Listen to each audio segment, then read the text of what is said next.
حضور نبی کریم رؤوف الرحیم تاجدار کائنات فخر موجودات باعث تخلیق کائنات حضرت محمد مصطفیٰ صلی اللہ علیہ وسلم کے میلاد شریف کے اسباق میں سے ایک سبق یہ بھی ہے کہ اللہ کا شکر ادا کرتے ہوئے نماز کی پابندی کی جائے۔ اس کی وجہ یہ ہے نماز کا میلاد شریف کے ساتھ بڑا گہرا تعلق ہے، اور نماز کے بغیر میلاد شریف کسی کام کا بھی نہیں ہے، تو ان دونوں عملوں کا آپس میں بڑا گہرا تعلق ہے۔ حضور علیہ الصلوۃ والسلام نے دنیا کے اندر آتے ہی ایک تو اللہ کی بارگاہ میں اپنا سر جھکایا، کیونکہ نبی کی ولادت بھی بے مثل ہوتی ہے۔ ہم جیسی ولادت اور ہم جیسی پیدائش نبی پاک علیہ السلام کی نہیں تھی۔ ہم میں سے کوئی پیدا ہوا ہے تو وہ تو دنیا کے اندر آتا ہے تو روتا ہوا آتا ہے، جب بچہ پیدا ہوتا ہے تو روتا ہوا آتا ہے۔ حضور علیہ الصلوۃ والسلام آتے ہوئے روئے نہیں تھے۔ جب آپ پیدا ہوئے تھے، جناب آمنہ کی گود میں تشریف لائے تھے تو آپ روئے نہیں تھے، بلکہ لے کے پہلو میں غم امت نادار آئے، امتی امتی کہتے ہوئے سرکار آئے۔ تو جناب حضرت صفیہ کہتی ہیں کہ میں نے حضور علیہ السلام کے ہونٹوں سے سنا رب حبلی امتی۔ دوسری بات یہ ہے کہ نبی پاک علیہ الصلوۃ والسلام اپنی امت کے لیے بخشش کی دعائیں مانگتے ہوئے آئے۔ رب حبلی کہتے ہوئے پیدا ہوئے، رب نے فرمایا کہ بخشا الصلاۃ والسلام، اے شہنشاہ مدینہ الصلاۃ والسلام، زینت عرش معلا الصلاۃ والسلام۔ تو یہ آپ کا سجدہ کرنا اس بات کی دلیل ہے کہ نبی کریم علیہ السلام نے ہمیں آتے ہی سبق دے دیا کہ اے میرے غلاموں، میں تو دنیا کے اندر آتے ہی اللہ کی بارگاہ میں سر مسجود ہو رہا ہوں، نماز کا جو ایک اہم رکن ہے میں وہ ادا کر رہا ہوں، یعنی سجدہ۔ یہ جو سجدہ ہے نماز کے ارکان میں سے ایک اہم رکن ہے، اور باقی نماز کے ارکان کے ذریعے بھی اللہ کا قرب حاصل ہوتا ہے، قیام کے ذریعے، رکوع کے ذریعے، قعدہ کے ذریعے، قرات کے ذریعے، اور کوئی بھی تم عبادت کرو اللہ کا قرب حاصل ہوتا ہے۔ لیکن سب سے زیادہ بندے کو خدا کا قرب اس وقت حاصل ہوتا ہے جب بندہ اللہ کی بارگاہ میں سجدہ ریز ہو جاتا ہے۔ تو سجدے کے اندر سب سے زیادہ بندے کو خدا کا قرب نصیب ہوتا ہے۔ تو یہ نماز کا بڑا اہم رکن ہے جو حضور علیہ السلام نے دنیا کے اندر تشریف لاتے ہی ادا کیا تھا۔ تو نبی پاک علیہ الصلوۃ والسلام نے اس عمل کے بارے میں ارشاد فرمایا ہے، الصلاۃ قرۃ عینی، نماز میری آنکھوں کی ٹھنڈک ہے۔ یعنی جو بندہ نماز پڑھتا ہے وہ نبی پاک علیہ السلام کی آنکھوں کو ٹھنڈک پہنچاتا ہے، اور جو نماز نہیں پڑھتا وہ نبی کریم علیہ السلام کی آنکھوں کو ٹھنڈک نہیں پہنچاتا۔ آپ نے یہ تجربہ کیا ہوگا کہ آپ کی اولاد میں سے جو بچے اور بچیاں ہیں، اللہ پاک سب کو اپنے والدین کا فرما بردار بنائے، اور جب ساری اولاد اپنے والدین کی فرما برداری کرے گی تو والدین کے منہ سے دعائیں نکلیں گی۔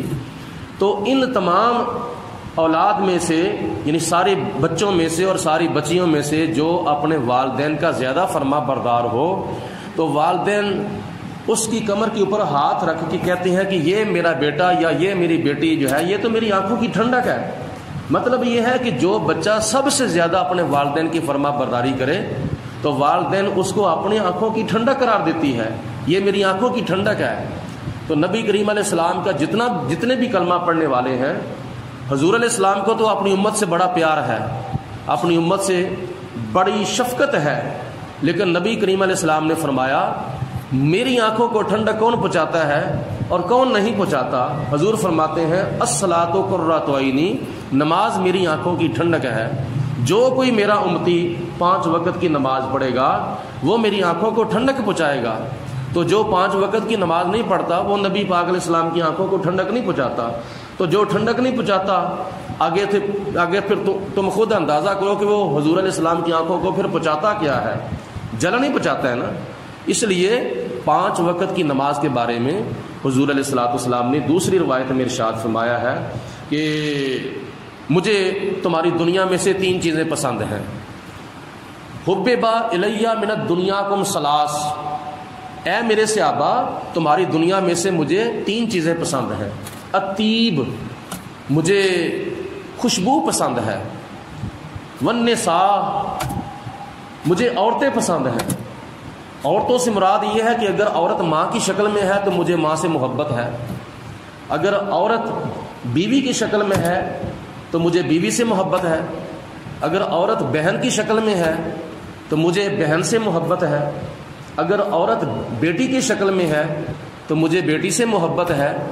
نبی کریم علیہ السلام نے ان 4 رشتوں سے محبت کر کے دکھائی، بلکہ عملی نمونہ پہن کے دکھایا. ماں کے بارے میں فرمایا کہ ماں کی قدموں کے نیچے جنت ہے، اور کیا نام ہے آگے بیوی کے بارے میں فرمایا کہ بیوی جو ہے یہ بندے کا سکون ہے. اور اس کے علاوہ بہن، حالانکہ نبی پاک علیہ السلام کی سگی بہن کوئی نہیں تھی، توجہ کرو میری طرف بھی، حضور علیہ السلام کی کوئی سگی بہن نہیں تھی اور نہ ہی آپ کا کوئی سگا بھائی تھا. حضور علیہ السلام اپنے والدین کے گھر میں اکیلے پیدا ہوئے تھے، اکیلے تھے، نہ کوئی سگی بہن تھی نہ کوئی سگا بھائی تھا. لیکن جب حضرت حلیمہ سعدیہ کی بیٹی حضرت شیمہ حضور علیہ السلام کی رضائی بہن جو اپنے قیدی چھڑوانے کے لیے آئی تھی، تو حضور علیہ السلام نے فرمایا تھا میری ہمشیرہ، میری بہن، آپ نے پیغام بھیج دینا تھا، میں آپ کے قیدی چھوڑ دیتا. چلو اب تم آئی ہو تو میں خالی واپس نہیں موڑتا. کسی سے مشورہ نہیں نبی پاک علیہ السلام نے کیا تھا. حضرت شیمہ کے جو قیدی تھے ان کو چھوڑنے کے لیے کسی سے آپ نے مشورہ نہیں کیا تھا، بغیر مشورے کے آپ نے قیدی چھوڑ دیے تھے. پھر آپ نے کہا کہ جب بہنیں بھائیوں کے دروازوں پہ آتی ہیں تو خالی واپس نہیں جاتی، تو کچھ دے کے پھر حضور علیہ السلام نے بھیجا تھا. باقی رہی بیٹی، تو بیٹی کے بارے میں بھی نبی پاک علیہ السلام نے یہاں تک ارشاد فرمایا ہے کہ اگر کوئی مسلمان ایک بیٹی کو پالے، 2 کو پالے، 3 کو پالے، 3 کے بارے میں بھی روایت ہے کہ حضور علیہ السلام نے فرمایا کہ جب کوئی 3 بیٹیاں پالتا ہے، پرورش کرتا ہے رزق حلال کے ساتھ، اور اس کے بعد پھر ان کی تربیت کرتا ہے، دینی، اخلاقی، روحانی، علمی، عملی تربیت کرتا ہے، تو اس کے بعد اس کا نکاح کر دے، تو حضور فرماتے ہیں قیامت کے دن میں اور وہ بندہ ایسا جنت میں ہوں گے جیسے یہ دونوں 2 انگلیاں اکٹھی ہوتی ہیں. پھر دوسری حدیث پاک میں آپ نے فرمایا کہ وہ بیٹیاں جہنم اور اس بندے کے درمیان کیا نام ہے وہ پردہ بن جائیں گی، یعنی جہنم کے اندر داخل نہیں ہونے دیں گی. تو صحابہ نے عرض کی یا رسول اللہ جس کی 2 بیٹیاں ہوں، آپ نے فرمایا اگر وہ ایسا کرے گا تو اس کو بھی یہ انعام ملے گا. یا رسول اللہ جس کی 1 بیٹی ہو، تو حضور علیہ السلام نے فرمایا کہ جو کوئی ایسا کرے گا اس کو بھی اللہ تعالیٰ یہ انعام دے گا. تو یہ بیٹیوں کی شان ہے. نبی پاک علیہ السلام نے اپنی بیٹی حضرت فاطمہ الزہرا سے بڑی محبت فرمائی، اور حضور علیہ السلام کی 4 بیٹیاں تھیں، حضرت زینب، حضرت ام کلثوم، حضرت رقیہ اور حضرت فاطمہ الزہرا رضی اللہ تعالی عنہن. تو آپ نے فرمایا مجھے عورتوں سے محبت ہے. اور تیسرے نمبر پر آپ نے فرمایا وَجُعِلَتْ قُرَّةُ عَيْنِي فِي الصَّلَاةِ، اللہ پاک نے میری آنکھوں کی ٹھنڈک جو ہے وہ 5 وقت کی نماز میں رکھ دی ہے. حضور علیہ السلام نے یہ نماز پڑھی اور ایسے پڑھی جیسے پڑھنے کا حق ہے. اور نماز کے اندر میں نے پہلے عرض کیا نا، سجدہ جو ہے یہ بڑا اہم رکن ہے. جب نبی پاک علیہ السلام کا نور اللہ پاک نے پیدا کیا تھا روز ازل میں، جب نور پیدا کیا تھا تو اس نور نے پیدا ہوتے ہی اللہ کی بارگاہ میں سجدہ کیا. کتنا لمبا سجدہ کیا تھا؟ 1 منٹ کا نہیں، 2 منٹوں کا نہیں، 4 5 1 گھنٹے کا، 1 دن کا، 1 رات کا، 1 ہفتے کا، 1 مہینے کا، 1 سال کا نہیں. حضرت امام کستلانی رحمۃ اللہ تعالی علیہ مواہب لدنیہ میں لکھتے ہیں کہ حضور علیہ السلام کے نور نے ہزاروں سال کا سجدہ کیا تھا اللہ کی بارگاہ میں، ہزاروں سال تک اللہ کی بارگاہ میں سجدہ کرتے رہے. تو جب اس عابد کی عبادت پر معبود کو ناز آ گیا، اس عابد کی عبادت پر معبود کو ناز آ گیا، اس ساجد کے سجدے پر مسجود کو ناز آ گیا، تو اللہ پاک نے فرمایا کہ اے میرے محبوب آپ نے میری عبادت کرنے کا حق ادا کر دیا ہے.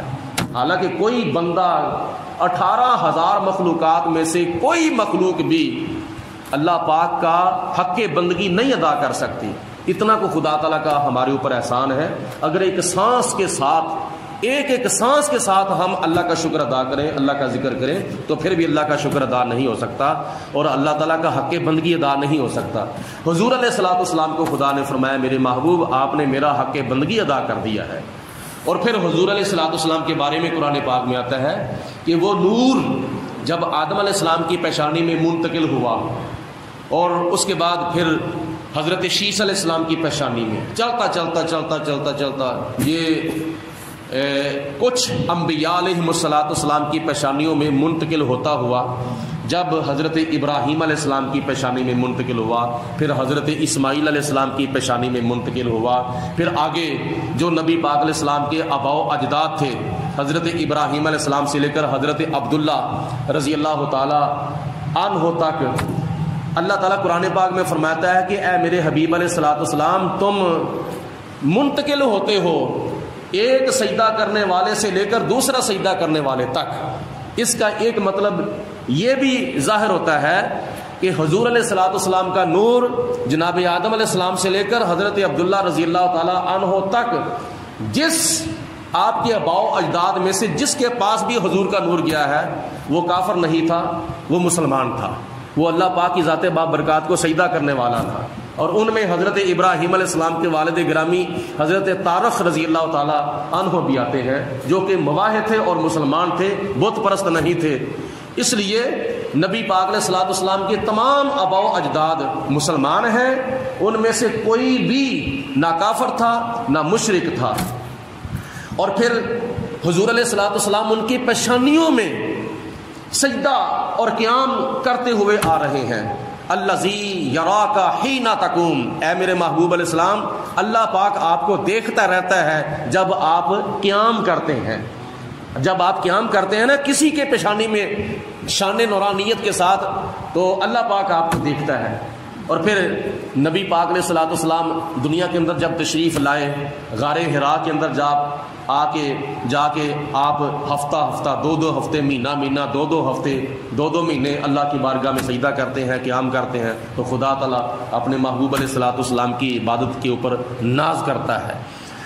اور یہ بھی یاد رکھیں سجدہ اللہ پاک کی ذات بابرکات کی بارگاہ میں ایک اور روایت ہے جس کو حضرت امام فخر الدین رازی رحمۃ اللہ تعالی علیہ نے تفسیر کبیر کے اندر اور بھی مفسرین نے اپنی تفسیروں کے اندر لکھا ہے کہ جناب جبریل علیہ الصلوۃ والسلام نے حضور کی بارگاہ میں حاضری دی اور نبی پاک علیہ السلام نے پوچھا کہ اے جبریل تمہاری عمر کتنی ہے؟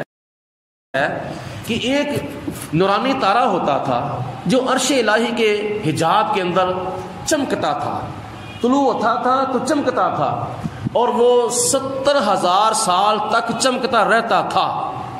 پھر وہ 70,000 سال تک غروب رہتا تھا, پھر وہ 70,000 سال تک چمکتا رہتا تھا, پھر وہ 70,000 سال تک غروب رہتا تھا, پھر وہ 70,000 سال تک طلوع رہتا تھا. آپ فرماتے ہیں یا رسول اللہ میں نے اس تارے کو 72,000 مرتبہ دیکھا ہے. تو نبی پاک علیہ الصلوۃ والسلام نے فرمایا وعزت ربی انا ذالک الکوکب, اے جبریل مجھے میرے رب کی عزت کی قسم وہ تارا تو میں محمد تھا, وہ تو میں ہی تھا, میں ہی چمکتا تھا. اب مفسرین نے محدثین نے اس حدیث پاک کی اس روایت کی جو شرح کی ہے نا وہ بڑی مزیدار ہے. کیا مزہ ہے روحانی اس کے اندر؟ روحانی مزہ اس کے اندر یہ ہے کہ مثال کے طور پر آپ نے ابھی مغرب کی نماز ادا کی ہے, آگے پیچھے بھی آپ نماز ادا کرتے ہیں, تو کوئی پاس سے گزرنے والا, آنے والا, جانے والا دیکھتا ہے آپ کو. جب آپ قیام کرتے ہیں نا تو اس وقت آپ کا چہرہ ان کو نظر آتا ہے, آنے جانے والوں کو آپ کا چہرہ نظر آتا ہے. جب آپ سجدے میں چلے جاتے ہیں تو پھر آپ کا چہرہ کسی کو نظر نہیں آتا. کیوں نہیں آتا؟ اس لیے آپ سجدہ کر رہے ہیں, آپ کی پیشانی نیچے ہے, آپ کی پشت نظر آئے گی, آپ کے کندھے نظر آئیں گے, آپ کا سر نظر آئے گا, آپ کے پاؤں نظر آئیں گے, لیکن آپ کا چہرہ نظر نہیں آئے گا. اس لیے چہرہ نیچے ہے, جبین نیاز جھکی ہوئی ہے. جب آپ قیام کر رہے ہیں تو اس وقت آپ کا چہرہ جو ہے وہ نظر آتا رہے گا. اس لیے قیام کے اندر چہرہ نظر آتا ہے اور سجدے کے اندر چہرہ نظر نہیں آتا. محدثین نے اس روایت کی جو شرح کی ہے کہ جب حضرت جبریل علیہ السلام اس تارے کو دیکھتے تھے 70,000 سال تک دیکھتے رہتے تھے تو اس وقت نبی پاک علیہ السلام قیام کر رہے ہوتے تھے، اور جب وہ تارا غروب ہو جاتا تھا، جب وہ جبریل علیہ السلام کو نظر نہیں آتا تھا 70,000 سال تک، تو اس وقت نبی پاک علیہ السلام اللہ کی بارگاہ میں سجدہ کر رہے ہوتے تھے۔ 70,000 سال کا ایک سجدہ اور 70,000 سال کا ایک قیام، پھر 70,000 سال کا دوسرا سجدہ، پھر 70,000 سال کا دوسرا قیام، پھر 70,000 سال کا تیسرا سجدہ، پھر 70,000 سال کا تیسرا قیام۔ اسی طرح جب قیام کرتے ہیں تو 70,000 سال تک، جب سجدہ کرتے ہیں تو 70,000 سال تک۔ اگر 70,000 سال کو 72,000 سال کے ساتھ، 70,000 کو 72,000 کے ساتھ ضرب دی جائے، پھر 70,000 کو پھر 72,000 کے ساتھ ضرب دی جائے، تو یہ تو لاکھوں نہیں بلکہ کروڑوں سال بن جاتے ہیں۔ کروڑوں سال نبی پاک علیہ السلام نے اللہ کی بارگاہ میں سجدہ کیا تھا۔ اس لیے آپ نے فرمایا وَجُعِلَتْ قُرَّةُ عَيْنِي فِي الصَّلَاةِ، یہ نماز جو ہے، اس نماز کے ذریعے اللہ پاک نے میری آنکھوں کو ٹھنڈک پہنچائی ہے، یعنی میری آنکھوں کی ٹھنڈک جو ہے وہ خدا تعالیٰ نے نماز کے اندر رکھی ہوئی ہے۔ اب بھی مسلم شریف کی حدیث پاک میں آتا ہے، آپ بھی نبی کریم علیہ السلام اپنے گنبد خضرا کے اندر اپنی امت کے لیے بخشش کی دعا بھی مانگتے ہیں اور امت کی بخشش کے لیے سجدہ بھی کرتے ہیں، اور قیامت تک ایسا ہوتا رہے گا۔ پھر قیامت جب آئے گی پھر نبی پاک علیہ السلام ہی کو سجدہ کریں گے۔ بخاری شریف کی حدیث پاک اور مسلم شریف اور متعدد کتابوں کے اندر یہ حدیث موجود ہے، نبی پاک علیہ السلام ایک سجدہ قیامت والے دن بھی کریں گے، اور اس سجدے کے لیے آپ نے کوئی وضو نہیں کیا ہوگا، کوئی غسل نہیں کیا ہوگا۔ آج ہم کیا نام ہے کسی تھم کے ساتھ تھوڑی سی ٹیک بھی لگا کے کیا نام ہے تھوڑی سی اونگ بھی آ جائے تو وضو ٹوٹ جاتا ہے، ہمیں وضو دوبارہ کرنا پڑتا ہے۔ جتنی دیر تک بندہ یعنی ایسے بیٹھا رہے، چاہے اس کو اونگ آ جائے تو اس کا وضو نہیں ٹوٹے گا۔ جب وہ بندہ زمین کے اوپر اس طرح کر کے گر جائے گا نا اونگ کے لیے، پھر اس کا وضو ٹوٹ جائے گا، اس کو وضو دوبارہ کرنا پڑے گا، یعنی نیند سے وضو ٹوٹ جاتا ہے۔ اور بیٹھا بیٹھا اگر گرنے سے پہلے سنبھل گیا ہے وضو نہیں ٹوٹے گا، گر جائے گا تو وضو ٹوٹ جائے گا۔ حضور علیہ السلام اپنی قبر مبارک سے اٹھ کر قیامت کے دن محشر کے میدان میں سجدہ کریں گے۔ کب؟ جب سارے لوگ حضرت آدم علیہ السلام کے پاس جائیں گے، ابا جی باپ کو اپنے بیٹوں سے بڑا پیار ہوتا ہے لہذا ہمارے لیے شفاعت کریں، تو جناب آدم علیہ السلام فرمائیں گے وہ نوح علیہ السلام کھڑے ہیں ان کے پاس چلے جاؤ، نوح علیہ السلام فرمائیں گے وہ ابراہیم علیہ السلام کھڑے ہیں ان کے پاس چلے جاؤ، کہیں گے اور نبی اذهبوا الی غیری، میرے نبی کی زبان پر انا لہا ہوگا، یعنی سارے نبی کہیں گے ایک دوسرے کے پاس جاؤ، حضور علیہ السلام فرمائیں گے ہاں میں اسی لیے ہوں، انا لہا، ہاں میں اسی لیے ہوں۔ جب سارے نبی، سارے رسول، سارے پیغمبر، ان کی ساری امتیں کٹھی ہو کر نبی پاک علیہ السلام کی بارگاہ میں آئیں گی، عرض کریں گے یا رسول اللہ پاک کی بارگاہ میں شفاعت کریں، ہم آپ کی بارگاہ میں حاضر ہوئے ہیں۔ تو نبی پاک علیہ السلام فرماتے ہیں میں قیامت کے دن پھر سجدہ کروں گا، اور جب میں سجدہ کروں گا تو خدا تعالیٰ مجھے فرمائے گا اے میرے حبیب علیہ السلام اپنا سر مبارک سجدے سے اٹھاؤ، جو آپ کہیں گے وہی کیا جائے گا، جو آپ چاہیں گے وہی کیا جائے گا۔ یہ سجدہ امت کی بخشش کے لیے ہوگا۔ اللہ پاک کی ذات بابرکات ہمیں میلاد شریف کے اسباق میں سے آج